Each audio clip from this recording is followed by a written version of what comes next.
Hi, in this tutorial I'm going to show you how to make a brush preset from your logo or your copyright symbol so that you can stamp it on each photograph that you're going to put up on the web, especially important for pictures of other people's children or babies.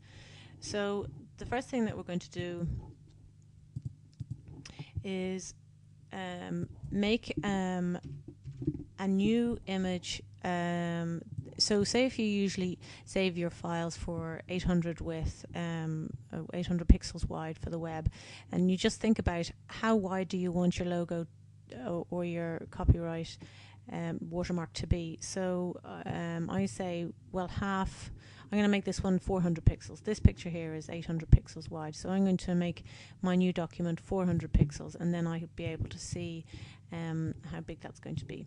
So I'm just going to type mine. Of course, you can get your logo and you can put it in here and save that as a brush as well.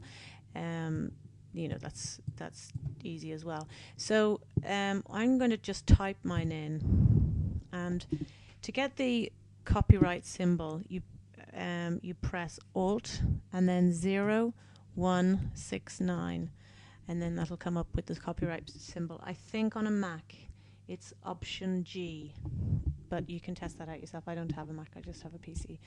Okay, so there's the copyright symbol, and then you call it, you know, whatever your company's called. You might just put on do not copy, do not print. So let's say we'll just put this in as Nosies and Toesies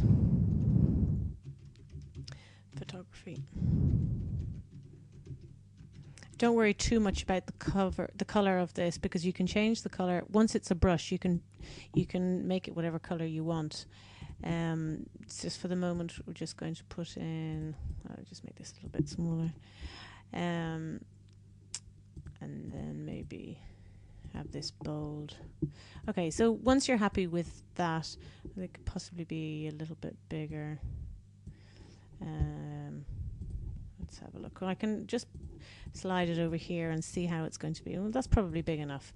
Okay, so once you have that, you just crop around, making sure not to crop any of the important bits, and you go in here and in your layers just get rid of the background so that it has no color behind it, and then you just go edit, define brush preset, and then you call in here you know, whatever you want your brush to be called. So you might just call it watermark.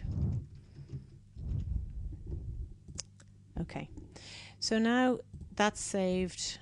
Let me just clear off these ones. That's saved now into your brush preset. So you go on your brush, and let's say I want my brush to be, I'll put it in as white. Okay, so I go into my brush presets, and it's going to be the very last one down there in your brushes. So you just click on that, and there it is. There's your brush. So you can see how I'm going to make a new layer for this.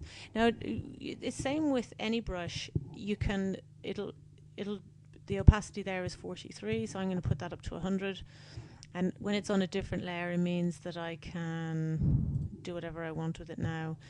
I can set it to soft light. That fades a little bit. I can press the lock, and then I can change the color of it.